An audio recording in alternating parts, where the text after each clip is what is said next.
할렐루야. 오늘 저희들 함께 읽으신 로마서 10장 14절에서 17절의 말씀을 가지고 로마서 강의 81번째 시간 아름답다 복음의 사람이여 라는 제목을 가지고 함께 은혜를 나누도록 하겠습니다.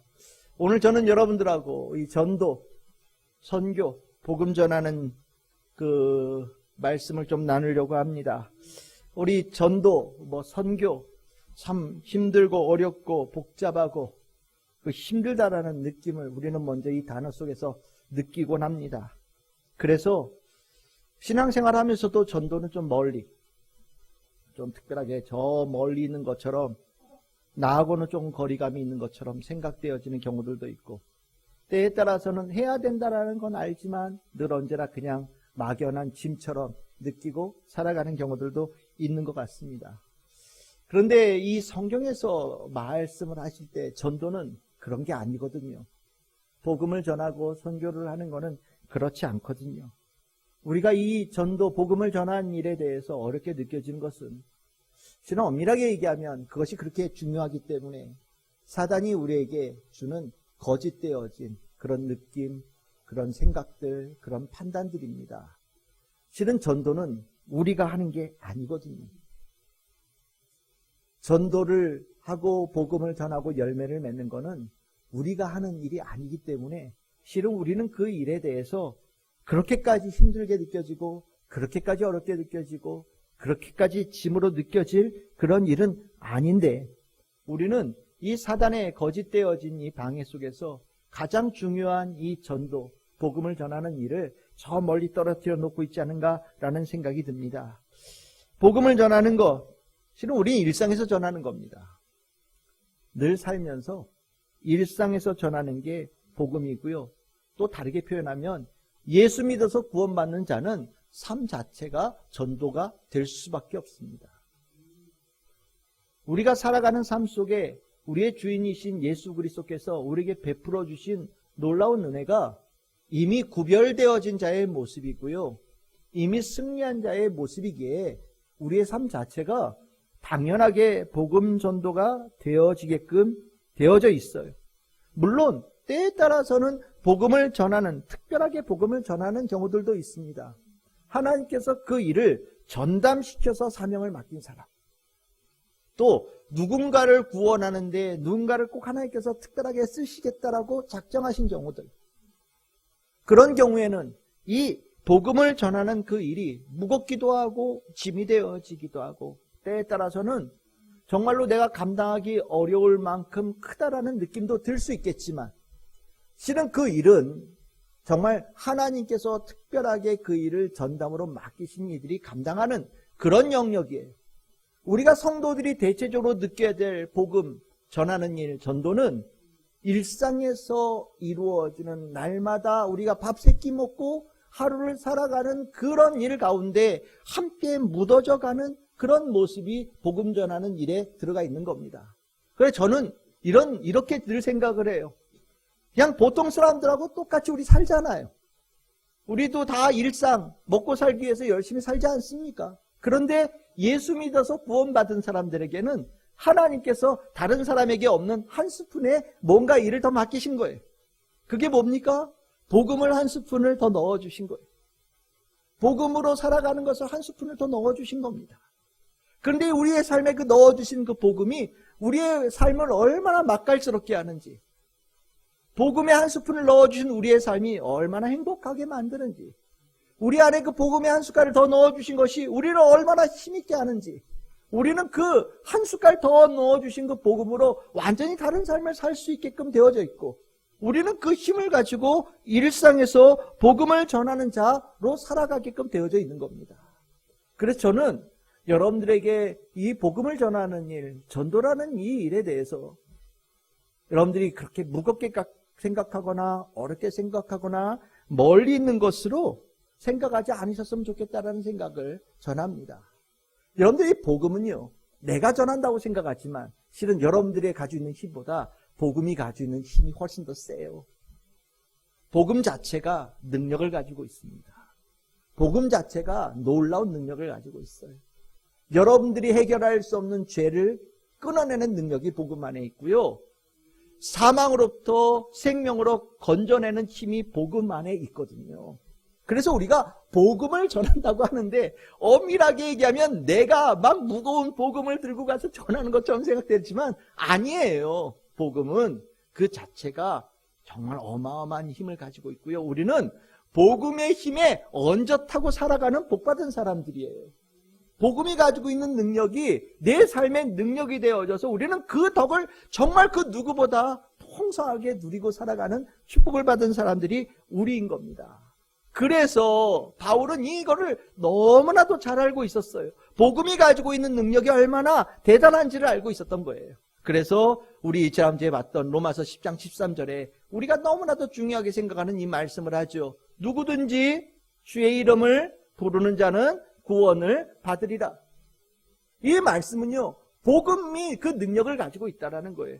누구든지 주의 이름을 부르는 자, 복음을 믿게 되어진 자는 그것으로 구원받게 되어지는 역사가 일어난다. 내가요? 내가 복음 전해서요? 아니요. 복음 자체가 그 능력을 가지고 있어요. 복음 자체가 놀라운 능력을 가지고 있어요. 그래서 복음이 우리를 죄에서 구원하게 하는 능력을 가지고 있다라고 바울은 아주 당당하게 전하고 있는 거예요. 그러니까 여러분들, 내가 복음을 전하는 거, 그렇죠. 말은 비슷한데 엄밀하게 얘기하면 내가 복음으로 살아가는 덕이 99예요. 아니요, 99.9일 거예요. 99.9999일 수도 있어요. 실은 내가 가지고 있는 힘은 복음의 힘에 비하면 아무것도 아닙니다. 우리가 복음을 전한다고 하지만 우리는 복음에 얹어 사는 거예요. 그리고 하나님께서는 그렇게 살아가면서 복음에 얹어 사는 것을 그냥 보여줘. 복음에 얹어 사는 그 삶의 모습을 그냥 드러내. 복음으로 얹어 사는 그 힘있고 희망이 가득한 그 삶의 모습을 어려운 사람들에게 너도 올라타라고 전하면 되는 거야. 그러면 네가 하는 게 아니라 복음이 그를 잡아서 복음 위로 올릴 것이고, 복음의 능력이 그를 붙잡아서 생명길로 옮길 것이고, 복음이 그를 품어서 생명 가득한 회복의 역사를 이루어낼 것이다라고 바울이 얘기하고 있는 거예요. 그래서 우리가 구원은 이 복음에 대한 이야기를 할 때 우리가 늘 제가 말씀을 드리지만 복음이 우리를 구원하는 거지 내가 구원에 무엇을 쟁취하는 게 아니에요. 복음은 하나님께서 우리를 구원하기 위해서 쓰시고자 작정하신 하나님의 도구입니다. 복음으로 구원을 어떻게 받을 수 있나요? 아니요, 하나님께서 그렇게 정하셨다니까요. 왜 복음으로 구원을 받나요? 하나님께서 복음으로 구원받게끔 작정해 놓으셨기 때문에 복음으로 구원받는 것에 대해서는 우리는 의심할 수가 없는 거예요. 우리가 해야 될 것은 무엇이냐? 진짜 복음으로 구원의 역사가 일어나는구나 라는 것을 느끼고 체험하고 증거하면 되는 겁니다.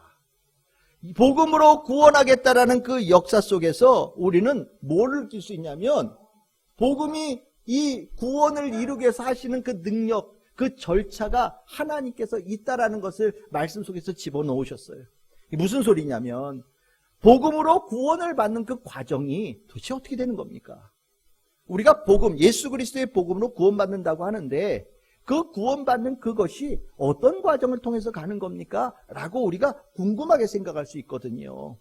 왜냐하면 때에 따라서는 내가 뭘 해야 구원받을 수 있다는 생각이 들다 보니까, 내가 뭘 쟁취를 해야 구원을 쟁취해야 된다는 생각이 들다 보니까 복음으로 구원받는다는 것을 사람들이 잘 이해를 못하는 거예요. 특별히 유대인들은 잘 이해를 할 수가 없었어요.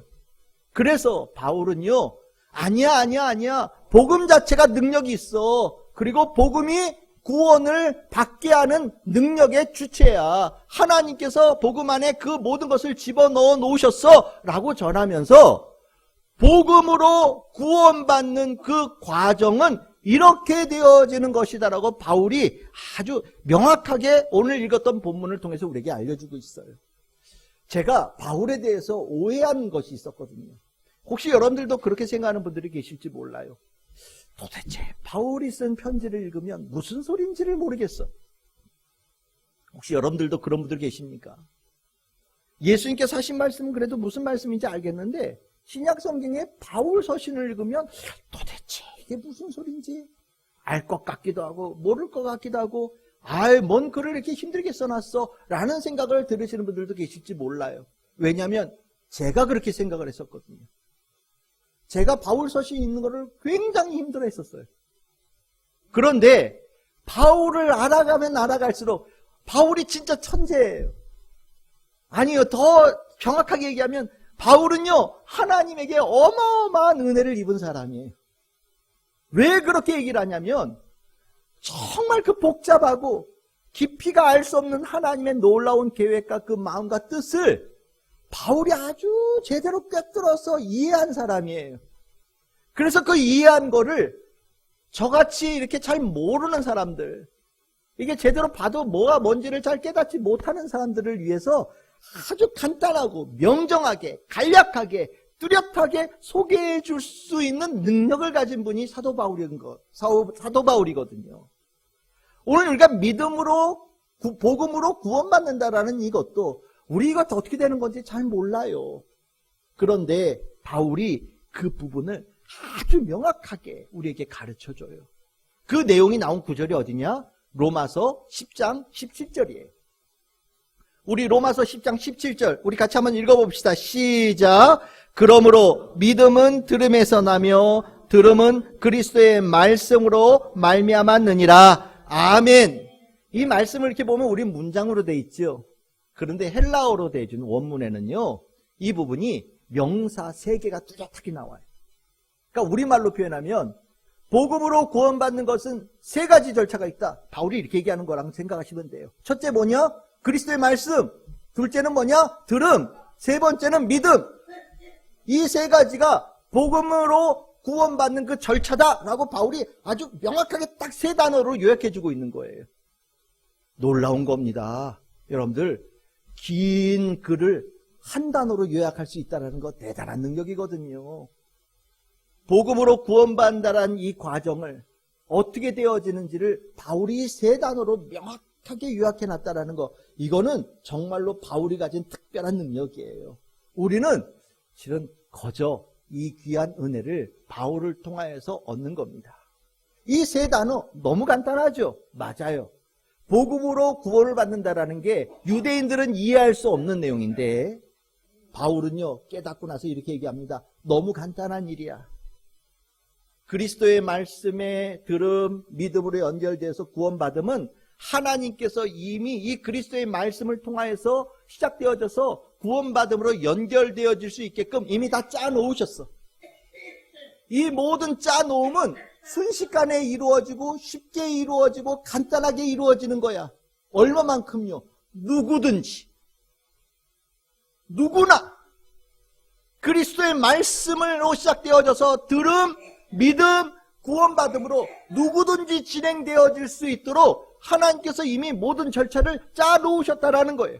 시작되어지면 순식간에 끝이라는 겁니다. 시작되어진 순간 마지막이 이미 되어지는 역사가 일어난다라는 거예요. 이게 복음으로 구원받는 자의 역사 속에 있는 일이라는 겁니다. 그러면 이제 우리는 이 과정에서 이 3가지가 어떻게 되는지를 봐야 되겠죠. 왜 이게 하나님께서 하신 놀라운 역사냐? 여러분들 첫 번째가 뭡니까? 그리스도의 말씀이에요. 그리스도의 말씀. 여러분들 이 그리스도의 말씀이라는 단어를 이렇게 표현하시면 좋겠어요. 말씀이신 그리스도. 예수는 말씀이세요. 어떤 말씀이요? 하나님의 말씀이에요. 하나님의 말씀이신 분이 이 땅에 오셨어요. 그분이 누구셔요? 예수라는 거예요. 그래서 예수가 누구냐? 그리스도라는 표현이에요. 여러분들, 예수님을 우리가 오라고 초청했습니까? 우리가 예수님을 오라고 끌어내렸습니까? 우리가 예수님이 있는 자리까지 올라갈 수 있는 능력이 있나요? 우리는 없어요. 그런데 예수님께서 직접 하나님의 말씀이신 예수님께서 이 땅에 오셨어요. 우리를 위해서 우리를 찾아오셨단 말이에요. 우리는 가만히 있는데 예수님께서 우리를 구원하기 위해서 하나님의 말씀이신 예수 그리스도께서 우리에게 오셨다라는 겁니다. 이게 왜 중요하냐? 여러분들 구원은 누가 합니까? 하나님이 하시는 거예요. 하나님이 뭐를 기뻐하시는지, 하나님이 뭘 원하시는지, 하나님이 어떤 자를 인정하시는지, 하나님이 어떤 자를 기뻐하시고 그를 의롭다라고 부르시는지 실은 우리는 너무나도 궁금하죠. 더 나아갔어. 우리는 하나님께서 무엇을 싫어하는지 어렴풋이 알고 있어요. 우리는 죄를 짓고 있거든요. 그런데 우리는 죄에서부터 떠날 방법이 없어요. 살면서 내내 죄를 짓고 삽니다. 하나님 죄 싫어한다는 거 아는데 죄를 짓고 있어요. 어떻게 하면 좋겠습니까? 누군가는 아유 못하겠어 나 포기. 누군가는 하나님 없는 데로 도망가기. 하나님 없다고 눈 가리기. 하나님 없다고 귀 막기. 뭐 수단 방법을 가리지 않고 여러 가지 일들을 하면서 내가 죄 지어서 하나님께서 나를 미워하신다라는 이 느낌을 지우기 위해서 수도 없는 노력을 할지를 몰라요. 그런데 예수님께서, 말씀이신 예수님께서 이 땅에 오셨다는 거예요. 그걸 통해서 우리는 뭘 하냐? 하나님이 어떤 분이신지를 알 수 있습니다. 하나님이 무엇을 좋아하시고 무엇을 기뻐하시고 어떤 마음을 가지시는지 말씀이신 예수께서 이 땅에 오셔서 모든 것을 다 아낌없이 보여주셨다라는 거예요. 그것뿐입니까? 예수님이 이 땅에 오셔서 하나님께서 우리를 구원하기를 원하시는 뜻을 가지고 계신다는 걸 보여주시고 십자가에서 이 세상의 모든 사람들의 죄를 다 씻어버리시는 대속의 은혜를 우리에게 아낌없이 베풀어 주셨다라는 거예요. 그리스도의 말씀이 무엇이냐? 하나님께서 우리에게 주신 정말 최고의 선물인 겁니다. 모든 인류에게 주신 최고의 선물이에요. 우리는 예수 그리스도를 통하여서 우리는 하나님 안에서 구원받는 자가 될 수 있는 은혜를 완전히 거저받게 되어진 자가 되어지는 거예요. 우리는 그래서 하나님께서 우리에게 예수를 보내주셨다. 말씀이신 예수를 우리에게 보내주셨다. 우리가 복음으로 구원받을 수 있는 모든 땔감, 모든 재료를 하나님께서 직접 다 보내주셨다라고 바울은 얘기하는 거예요. 그치요? 우리가 복음으로 구원받을 수 있게끔 모든 것을 공급하신 분은 하나님이시다. 그러니 거저죠. 거저인 겁니다. 그 재료를 우리 보고 구하라고 하면 어디 가서 구하겠어요? 그런데 하나님께서 우리를 복음으로 구원받을 수 있도록, 믿음으로 구원받을 수 있도록 정말 땔감 그 재료를 우리에게 보내주셨다. 그것 자체가 하나님의 은혜의 시작이다라고 얘기하는 겁니다. 그럼 두 번째 들음은 뭐냐? 여러분들, 그리스도의 말씀, 예수 그리스도의 이 말씀은 듣게끔 만들어 놓으셨다라는 거예요. 듣게끔 만들어 놓으셨다라는 겁니다. 안 들을 수가 있느냐? 안 들을 수가 없게끔 만들어 놓으셨다라는 거예요. 여러분들 믿으시길 바랍니다. 여러분들이 이것이 안 들려요 라고 얘기하는 분들이 계셔요. 그건 안 들린 건 아니에요.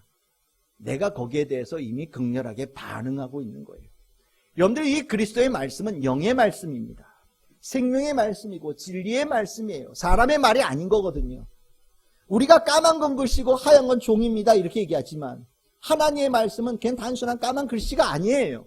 예수 그리스도의 말씀은 살아계신 말씀이거든요. 능력 있는 말씀이거든요. 그래서 우리는 이것을 특별한 말씀, 살아있는 말씀, 그래서 영의 말씀이라고 얘기하고 생명의 말씀, 진리의 말씀이라고 얘기를 합니다. 이 말씀에 반응하는 것은 육신의 귀가 아니에요. 영혼의 귀입니다. 영혼의 귀에 그리스도의 말씀이 반응하게끔 되어지게 있어요. 하나님께서 그렇게 그리스도의 말씀을 만드셨기 때문입니다. 그래서 듣게끔 하셨으니 그리스도의 말씀이 전파되어지면 모든 사람은 거기에 대해서 반응하게끔 되어지게끔 만들어 놓으셨다라는 거예요. 그거 저절로 되어지는 거예요. 하나님께서 하시는 일이에요. 그리스도의 말씀에 그것을 주셨고 듣게끔 모든 영혼과 채널을 열어놓으셨기 때문입니다. 그래서 잘 들은 사람들과 잘 듣지 않은 사람들이 있지요. 잘 듣지 않은 사람은 극렬하게 반응합니다. 여러분들 예수 그리스도의 복음에 대해서 아주 극렬하게 반응이 순간적으로 튀어나와요. 때에 따라서는 막 욕설도 튀어나오고요. 때에 따라서는 폭력도 튀어나옵니다. 왜 그렇게 가능한지 모를 정도로 사람이 그 예수 그리스도의 복음 앞에서 괴물되어지는 사람들이 굉장히 많아요. 제가 한번 전에 말씀을 드렸죠. 전에 학생들 데리고 수련회를 갔는데 신학교 전도사님들이죠. 거기에 강사로 오신 분이 자기 어릴 때 얘기를 하는 거예요. 자기 어머니가 자기를 등에 업고 교회를 갔는데 아버지는 교회를 안 믿었다는 겁니다. 예수 안 믿었다는 거예요. 산을 넘어서 교회를 가서 집에 돌아오면 아버지가 몽둥이를 들고 기다리고 있대요. 그래서 물에 딱 들어오는 순간 몽둥이를 들고 어머니를 때린답니다. 어머니가 머리가 터지고 등이 터지고 자기 새끼 안 다치게 하려고 품에 안고 아버지가 때리는 매제를 다 맞으셨대요. 그리고 그 다음날 어머니가 자기를 들쳤고 새벽 예배를 또 가신다는 거예요. 돌아오면 아버지가 또 몽둥이를 들고 어머니를 때리고, 자기 어릴 때 복음의 생활, 자기 신앙생활을 나는 어머니가 그런 걸 봤다는 겁니다. 그리고 나서 그 목사님이 복음을 전하는 목사님이 되셨어요. 왜 그렇게까지 때릴까요? 왜 몽둥이를 들고 교회 다니는 그 자기 부인을 왜 때릴까요? 못 돼서요? 아니에요. 이건 영적인 겁니다. 영에 극렬한 반응이 나오게 돼 있어요. 못되게 들은 사람에 나오는 반응이에요. 반면에 잘 들은 사람들이 있어요. 잘 들은 사람은 이 말씀이 끌고 갑니다. 들린 말씀이요, 그 사람을 끌고 가요. 고집불통 하나님 말씀, 그리스도의 말씀 제대로 들어가면, 표현이 이래서 죄송해요, 강아지 끌려가듯이 끌려갑니다. 그 말씀이 그를 고집불통이건 말 안 듣건 뭐 평생 지 맘대로 살던 사람이건 다 상관없이 그리스도의 말씀이 제대로 들려지게 되면 그 말씀이 그의 삶을 강제적으로 끌고 가면서 인도하기 시작해요. 그래서 들음에 반응이 나오게 되어져 있습니다. 그게 잘 들었느냐, 그 그리스도의 말씀에 반응이 제대로 되어졌냐 안 들었냐는 아주 명확하게 나타납니다. 들은 사람은 반응해요. 반응하고서 순종하는 길로 갑니다. 끌려가는 거예요. 하지만 극렬하게 반응한 영혼이 병든 자들, 영혼이 약한 자들은요, 거기에 대해서 이상하리만큼 역반응이 일어나서 강력하게 대적하는 일들이 일어나요. 왜 이러느냐? 그리스도의 말씀을 듣게끔 하나님께서 만들어 놓으셨기 때문입니다. 그래서 복음에서 이 두 번째 단계가 저절로 가는 거예요. 그러면 세 번째 단계는 뭘까요? 아까 뭐라고 그랬습니까? 믿음이라고 그랬어요. 그래요, 맞아요. 그리스도의 말씀이 영의 말씀이라고 그랬잖아요. 이 영의 말씀을 듣게끔 하시고 난 다음에 여기에 불을 붙이시는 역사를 하나님께서 하신다는 거예요. 그리스도의 말씀의 땔감을 가지고 준비되어진 자에게 실은 불이 확 붙어서 믿음의 불을 확 일으키시는데, 그 믿음의 불이 어떻게 붙나요? 걱정하지 마세요. 하나님께서 듣는 자 불 붙여 주시겠다고 작정하셨기 때문에, 그렇게 계획하셨기 때문에 불이 붙게 되어져 있다라는 겁니다. 듣는 자가 불 못 받은 거 불가능한 일이에요. 듣는 자가 불 못 받는 경우는요, 불 붙었는데 자기가 스스로 죄의 길에 들어가서 불 꺼뜨린 경우는 있을지 몰라요. 하지만 땔감만 준비하면 하나님께서 불을 붙여주셔요. 어떤 불처럼? 여러분들 모세가 호렙산에 가서 봤던 불 붙은 떨기나무 있죠? 그 불이신 하나님께서 그에게 불을 붙여주셔요. 저는 이 이야기가 나올 때 저는 머릿속에 이걸 그려요. 저도 옛날 사람이라서 연탄 떼는 거를 봤거든요. 연탄 불 잘 붙습니까? 안 붙습니까? 잘 안 붙어요. 생각보다 연탄이 불이 안 붙어요. 밤중에 불 잘 붙은 줄 알고 들어갔는데 새벽에 할 때 냉골에서 깨어진다는 게 허다하잖아요. 그렇죠? 그런데 신기하게도 그 연탄이 불이 붙는 경우가 있죠. 그게 뭡니까? 번개탄은.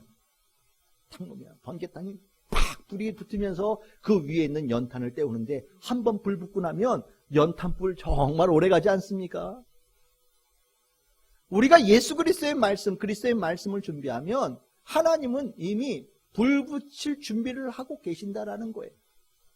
그 말씀에 불을 붙이는 게 뭐냐? 바로 믿음의 역사함이죠.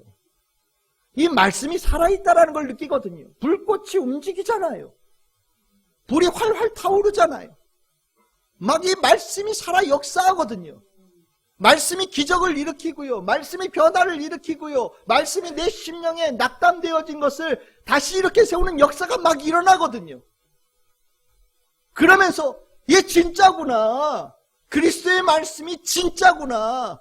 이게 살아있는 거구나. 내가 이것을 확신하게 되어지면서 말씀을 내 심령의 깊은 곳으로 더 끌어안는 역사가 일어난단 말이죠. 그 뜨거운 거를 내 심령 안에 깊이 모셔드린 역사가 일어나게끔 되어져 있어요. 그걸 누가 하시냐고요? 하나님이 그렇게 되도록 만들어 놓으셨다라는 거예요. 그래서 바울이 뭐라고 얘기하느냐? 그리스도의 말씀, 들음, 믿음이 복음으로 구원을 받는 하나님께서 만들어 오신, 정해 놓으신 절차다라고 얘기하는 거예요. 쉽지요? 여기에 우리가 뭐 할 일이 있습니까? 아이고, 못 듣는다고 막 귀를 파고 믿으라고 막 가서 엉덩이를 막 찌를 필요가 있나요? 아니에요. 하나님께서 그리스도의 말씀에 들음으로 믿음, 그래서 믿는 자에게 구원을 주시겠다는 모든 것들을 이미 절차를 준비해 놓으시고 자동적으로 연결되어지게끔 만들어 놓으셨다는 것을 바울이 깨달았고, 그것을 우리에게 로마서 10장 17절을 통해서 우리에게 가르쳐 주는 겁니다. 누구든지 주의 이름을 부르는 자 구원을 받는다. 됐죠. 이렇게 아시니까요. 이게 하나님의 뜻이니까요. 하나님께서 우리에게 이것을 바울을 통해 우리에게 가르쳐 주신 거예요. 그러니까 우리는 전도에 대해서 부담을 가질 필요가 없는 거예요. 우리는 복음에 얹어 사는 사람들이고요. 우리가 복음으로 살아가는 것을 누군가에게 보여주고 그에게 전해주고 그들에게 가르쳐 주면 되는 거예요. 그러면 그 다음에는 하나님께서 그 일을 이루어 가시는 겁니다. 그래서 바울은 우리가 복음을 전할 사명을 가지고 있다라고 얘기하는 거예요. 뒤에 바로 이 9장에서 11장까지 나오는 믿음의 마음과 연결되어지는 겁니다. 믿음의 마음, 애통하는 마음이잖아요. 어떤 사람에게요? 구원받지 못해서 죽어가는 자에게 애통하는 마음을 갖는 거예요. 그 애통하는 마음은 또 다른 말로 표현하면 그에게 복음을 전하여서 복음으로 인하여 그가 구원받는 자가 되게끔 하고 싶다라는 마음과 동일한 거잖아요. 그러니까 이 믿음의 마음은요, 그냥 우리가 오늘 표현을 하면 전도의 마음이 되는 거예요. 복음을 전하는 마음은 곧 믿음의 마음과 하나가 되어지는 겁니다. 그래서 오늘 읽었던 본문에 로마서 10장 14절에서 15절, 우리 오늘 여기 나와 있는 우리 올해 표거든요. 여기 뭐라고 되어 있습니까? 우리 같이 한번 읽어봅시다. 시작. 그런즉 그들이 믿지 아니하는 일을 어찌 부르리요? 듣지도 못한 일을 어찌 믿으리요? 전파하는 자가 없이 어찌 들으리요? 보내심을 받지 아니하였으면 어찌 전파하리요? 기록된 바 아름답도다 좋은 소식을 전하는 자들의 발이여 함과 같으니라. 아멘. 믿음의 마음을 가지고 복음을 전하는 거 마땅한 일이라고 바울은 가르치고 있는 겁니다. 복음을 전하기만 하면 그 다음엔 하나님께서 하실 거다라고 바울이 얘기하고 있는 거예요. 저는 이 말씀을 읽을 때 실은 두 개의 마음을 가지고 있어요. 하나는 축복의 마음이고 하나는 마음속에 찔리는 마음이죠. 실은 이 말씀에서 저는 이 먼저 찔림, 이 말씀을 먼저 느끼게 되어지는 거는 이 전해야 되는 것이 우리에게 맡겨진 중요한 사명이라는 거죠. 우리가 전해야 되는 그 사명을 제대로 감당하지 못할 때 하나님께서 우리에게 혹시 그 책임을 묻지 않을까라는 개인적으로 아주 깊은 감정을 저는 가지고 있어요. 저는 이것이 저에게 목사로서 뭐를 어떻게 해야 될 것인가 고민할 때 실은 결정하는 중요한 요소 중에 하나입니다. 이 말을 해야 될까 하지 말아야 될까? 내가 가서 이거를 권면을 해야 될까 말아야 될까? 실은 수도 없이 고민해요. 그럴 때 제 심령 속에 나는 그것을 해야 될 사명을 가진 자야 라는 마음을 먹으면서 어렵고 힘들고 듣는 사람들도 때로는 괴로울 수 있지만 해야 되는 일을 결정할 때가 있어요. 왜 그런 마음을 갖느냐? 에스겔서 33장 7절에서 9절을 보시면 파수꾼에 관한 얘기가 나옵니다. 하나님께서 에스겔을 파수꾼으로 세웠다. 너 파수꾼이다 라고 말씀하시는 거예요. 이 파수꾼은 먼저 하나님의 뜻을 안 사람이라고 생각하시면 됩니다. 먼저 구원받은 여러분들이 다 파수꾼이라고 생각하시면 돼요. 파수꾼에게 하나님께서 맡기신 일이 있다고 얘기합니다. 너는 내 입의 말을 듣고 나를 대신하여 그들에게 경고해야 된다라고 얘기하셔. 이게 파수꾼의 사명이다라고 얘기하는 겁니다. 이걸 오늘말로 표현하면 복음을 전할 사명이 있다라는 거죠. 그 8절에서 가령 악인에게 이르기를 악인아 너는 반드시 죽으리라 하였다 하자. 그가 그 악인에게 말로 경고하여 그의 길에서 떠나게 하지 아니하면 그 악인은 자기의 죄악으로 말미암아 죽으려니와 내가 그의 피를 내 손에서 찾으리라. 악인에게 하나님께서 분명하게 그렇지 말아야 된다, 복음을 전해서 구원받아야 된다라는 얘기를 맡겼다라는 거예요. 그런데 가서 안 했어. 안 했어요. 악이니까 얼마나 무섭겠어요. 파수꾼이 안 했어. 그러면 여전히 죄 속에 있는 자, 당연히 하나님께 심판받을 자가 되어질 것이고, 두 번째, 그 얘기를 경고하러 가야 될 사명을 가진 자 안 했기 때문에 그가 죽은 죄값을 내가 너에게 물을 것이다. 하나님께서 에스겔에게 엄청나게 어마어마한 경고를 하신 거거든요. 저는 이 말씀이 이게 진짜 이 안에 제 사명감의 큰 돌덩어리예요. 해야 되는 무거운 사명감을 가지고 삽니다. 하나님께서 9절에 이렇게 말씀하시죠. 그러나 너는 악인에게 경고하여 돌이켜 그의 길에서 떠나라고 하되 그가 돌이켜 그의 길에서 떠나지 아니하면, 얘기했는데도 불구하고 그가 돌아서지 않으면 너는 책임 없다. 대신 떠나지 않은 그가 그 죄값을 받을 것이다. 우리가 하나님께 받은 사명이 복음을 전하는 사명, 물론 복음에 얹어 사는 사람들이긴 하지만 사명이 있는데, 그 사명을 만약에 우리가 정말 소홀하게 여기고 안 한다면 하나님은 우리에게 혹시 그 책임을 묻지 않으실까라는 부담감을 저는 가지고 있어요. 여러분들은 어떠실지 모르겠어요. 적어도 이 부담감은 여러분들이 꼭 가지셨으면 좋겠다는 생각을 갖습니다. 하나님께서 우리에게 복음으로 살게끔 해주신 은혜 속에 이건 아주 작은 부분이거든요. 많은 걸 하라고 한 것도 아니에요. 그를 억지로라도 돌이켜서 구원받는 자가 되게 하거라. 그거 다 네 책임이다 라고 얘기하지 않으셨잖아요.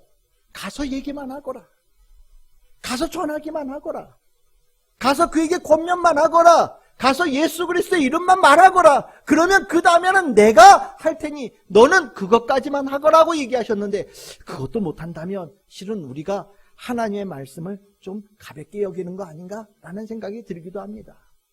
바울도 저와 똑같은 마음을 가졌던 것 같아요. 그래서 로마서 1장 14절에서 15절에 보시면 바울이 자기를 뭐라고 했나? 빚졌다라고 얘기합니다. 원래는 빚진 거 없죠. 그런데 여전히 예수 그리스도의 이름 몰라서 구원을 아직 받지 못한 자들에 대해서 나는 빚진 자의 마음으로 산다라고 표현해요. 그리고 고린도전서 9장 16절에 보시면 내가 만일 복음을 전하지 않으면 나 벌 받을 것 같아. 바울은 그 마음을 가졌다라는 거예요. 그래서 늘 언제나 복음 전하는 자로 살았다라고 얘기를 하거든요. 저는 이 복음을 전하는 부분에 대해서 하나님께서 에스겔에게 하신 이 파수꾼의 비유와 바울의 이 마음을 여러분들이 조금은 동감할 수 있기를 바랍니다. 그래서 일상의 복음을 전하는 영역이라도 여러분들 책임감을 가지고 사명감을 가지고 기쁨을 가지고 할 수 있는 성도가 됐으면 좋겠다라는 생각이 들어요. 이건 좀 경고고요. 이 복음을 전하면 이런 경고만 있냐? 아니죠. 하나님께서 복음을 전하는 자를 찾으시거든요. 기뻐하시거든요. 그럼 어떤 일이 하냐? 축복하셔요. 축복하실 때 오늘 이 말씀, 아까 읽었던 본문 로마서 10장 15절에 어떻게 표현합니까? 아름답다라고 표현합니다. 하나님께서 눈이 동그래지셔서 굉장히 좋게 보신다라는 거죠. 아름답다라는 것. 우리가 이쁜 사람을 이뻐요라고 얘기하는 게 아니에요. 하나님은 이쁘냐 안 이쁘냐, 몸매가 좋냐 아니냐 별로 관심 없죠. 하나님은 이쁘게 보는 것은요, 어떤 행동을 할 때라고 얘기하고 있어요. 어떤 행동을 할 때요? 어떤 행동을 하는 사람이요? 복음을 전하는 자. 복음을 전하는 자를 너무 이뻐, 아름답다라고 하나님께서 직접 말씀하고 계셔요. 즉 무슨 소리입니까? 복음을 전하는 자요, 복받는 사람이라는 거예요. 우리가 정말 인생에 하나님께 주신 축복을 풍성하게 누리고 싶잖아요. 정말 많은 축복을 받아서 많은 축복을 나누어주는 멋진 아름다운 삶 살고 싶잖아요. 그러면요, 답이 있는 거예요. 어떤 사람을 아름답게 보신다고요? 복음 전하는 자. 그냥 가서 예수 이름 전하는 자. 하나님으로 구원받아야 된다고 전하는 자, 그 행동을 옮기는 자를 아름답게 보신다라는 거예요. 아름답게 보이면 뭐건 말할 것도 없죠. 언제나 흥하게 되는 겁니다. 흥하지 않을 수가 없는 거예요. 그 마음에 품고 그 입에 담고 예수 그리스도의 복음을 전하는 자는 하나님께서 날마다 야, 너 오늘 너무 아름답다라고 말씀하시면서 그에게 축복의 은혜를 주시는 거예요. 하나님, 저에게 좋은 직장을 주세요. 나쁜 직장 원하는 사람은 아무도 없지요. 그렇죠? 좋은 직장을 원해요. 근데 그 좋은 직장이 너무 멀리 있는 것처럼 보여요. 끌어당기는 방법이 있어요. 하나님, 제가 저 직장에 들어가서요, 복음 전하겠습니다. 예수 그리스도의 이름 전하겠습니다. 저 직장에 가서 하나님 있는 사람들 전하게 만들어 나아가는 일을 하겠습니다. 하나님께서 그 직장 주셔요. 하나님, 제 자동차가 고장이 났어요. 덜덜거려서 다니기가 너무 힘들어요. 하나님, 저에게 좋은 차를 하나 주세요. 돈이 부족해요. 안 될 것 같아요. 방법이 있어요. 하나님, 저에게 차를 주시면요, 복음 전하는 일에 쓰겠습니다. 전도하는 자 태우고서 교회 오고요, 늘 언제나 이 차 안에서 나누는 대화가 하나님 말씀, 예수님 말씀 나누는 자리가 되어지고요, 친밀하게 그의 은혜를 나누는 그런 도구로 사용하기를 원합니다. 저에게 잘 굴러가는 자동차 한 대 주시면 너무 감사하겠습니다. 주셔요. 하나님, 조금 좋은 집이 필요한데요. 지금 사는 집보다 조금 더 쾌적했으면 좋겠어요. 기도하셔요. 뭐라고요? 하나님, 집 주시면요, 이 집이 교회 되게 하겠습니다. 예배가 있고 찬양이 있고 복음을 전하고 믿는 사람들이 모여서 교제를 나누고요, 하나님의 일을 하는 또 하나의 전초기지로 이 집을 사용하고자 합니다. 하나님, 그렇게 살 수 있고 평안하게 거할 수 있는 집을 주시기를 원합니다.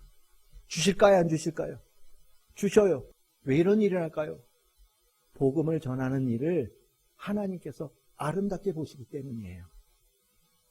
아름답게 보시기 때문에 놀라운 축복이 있어요. 그래서 여러분들, 해외 가고자 하는 준비하는 사람들 있죠? 기도하셔요.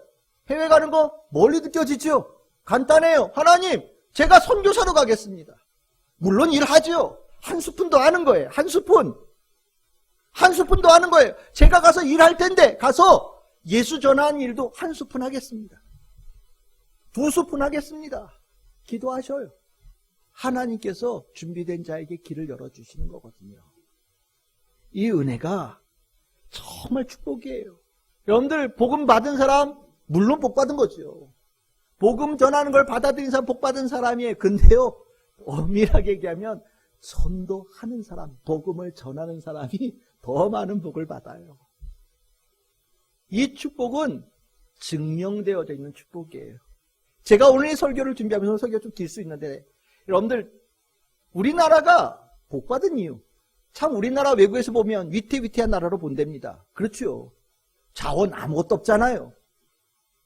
뭐 나는 게 있어요. 기름 끊어지면 기름 없다고 난리고, 얼마 전에는 그 하다못해 요소수 하나 끊어졌다고 쌩 난리 쳤잖아요.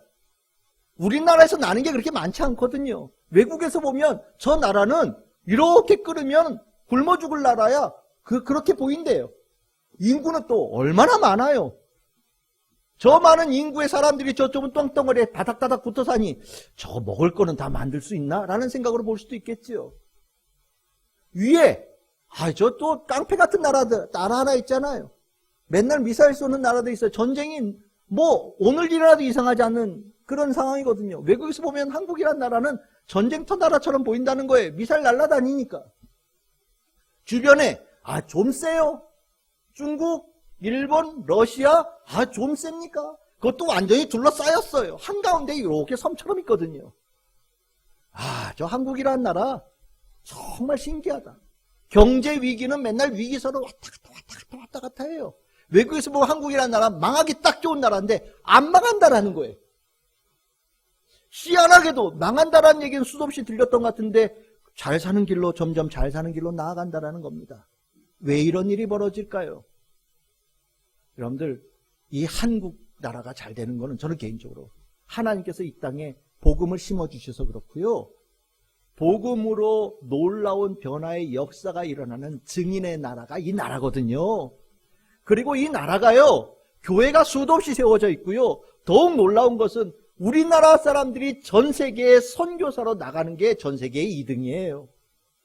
미국이라는 큰 나라가 선교사 많이 파송합니다. 근데 우리나라의 조그마한 나라가 전 세계에서 선교사 파송 2등이에요. 파송 2등이에요. 얼마나 나가 있느냐? 23,000명이 나가 있습니다. 정부보다 더 빨라요. 일본 국교 정상화되기 전부터 이미 선교사들 일본으로 나가서 복음 전했습니다. 중국과 국교 정상화되기 되자마자 제일 먼저 날아간 사람들이 선교사들이에요. 러시아 국교 수립되자마자 수도 없는 선교사들이 러시아로 쏟아져 들어가기 시작했습니다.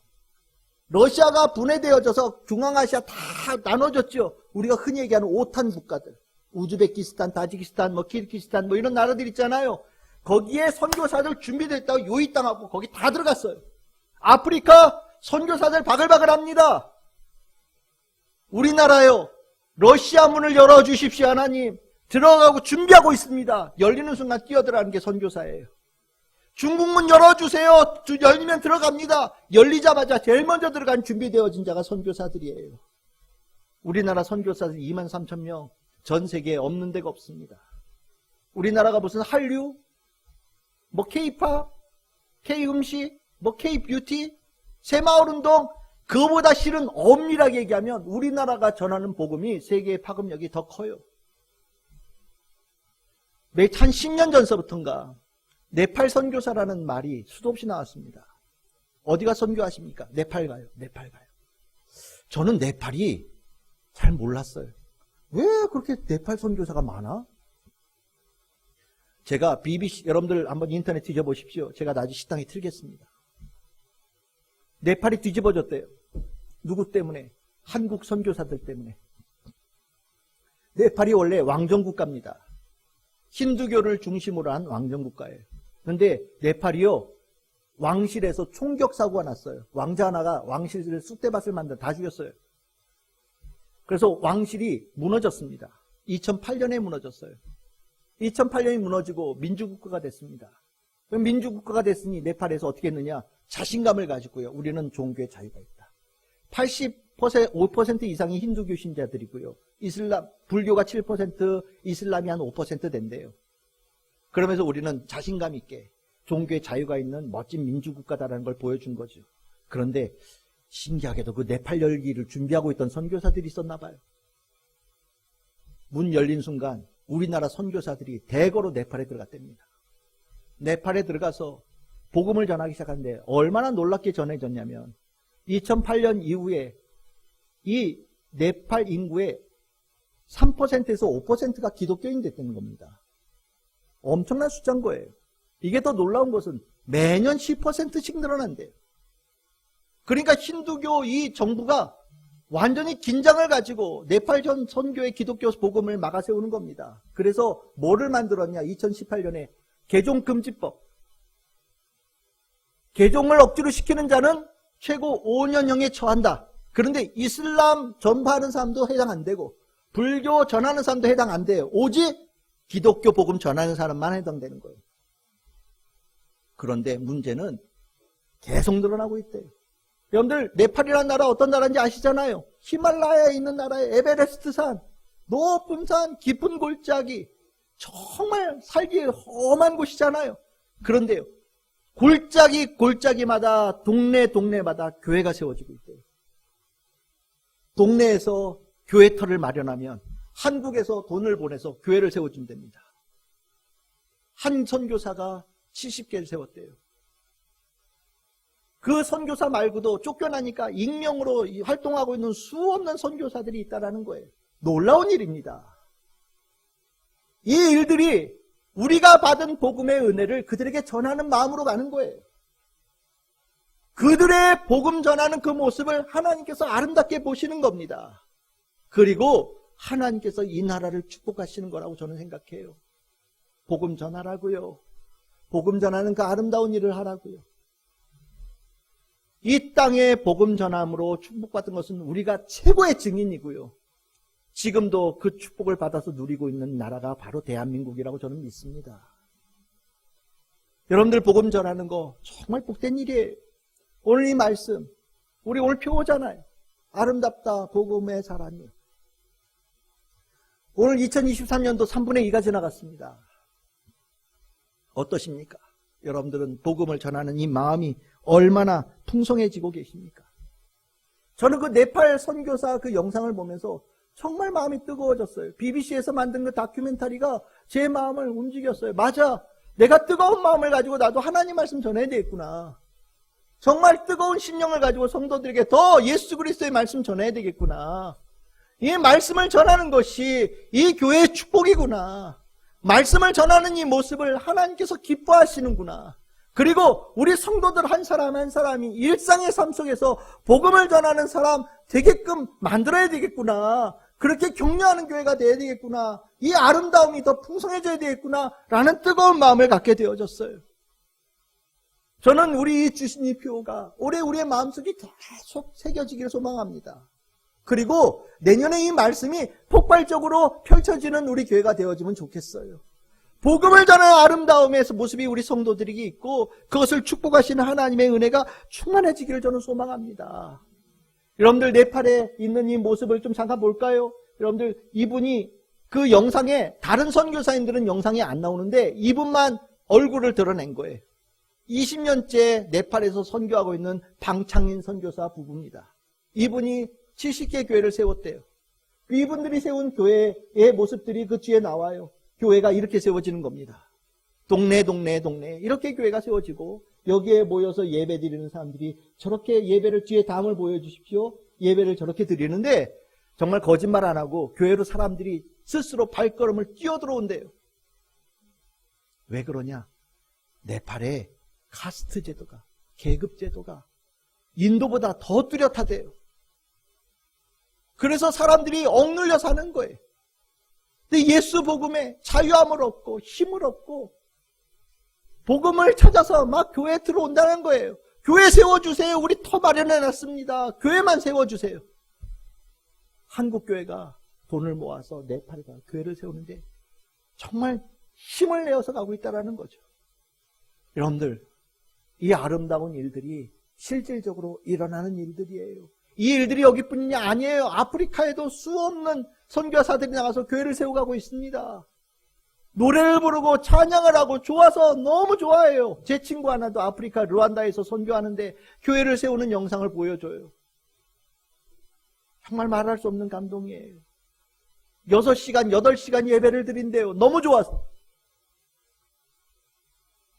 우리가 복음 전하는 자의 아름다움은 바로 이런 모습입니다. 여러분들, 복음은 전하기만 하면 돼요. 그러면 아름다워지는 겁니다. 하나님께서 아름답게 보셔요. 축복이 있어요. 여러분들, 내일서부터, 오늘 당장부터 여러분들의 입에 예수 그리스도의 복음을 채우시기를 바랍니다. 여러분들의 마음에 예수 그리스도의 복음을 채우시기를 바랍니다. 여러분들의 머리에 예수 그리스도의 복음의 지식을 채우시기를 바랍니다. 그리고 사랑하는 마음으로 전하세요. 그러면 하나님께서 하십니다. 그리스도의 말씀, 들음, 믿음, 구원의 역사가 복음을 전하는 여러분들의 그 발걸음을 통해서 역사가 일어나게끔 주님께서 만들어 놓으셨어요. 이 축복이 우리 참 즐거운 게 모든 성도들의 축복이 되기를 주님의 이름으로 축복합니다.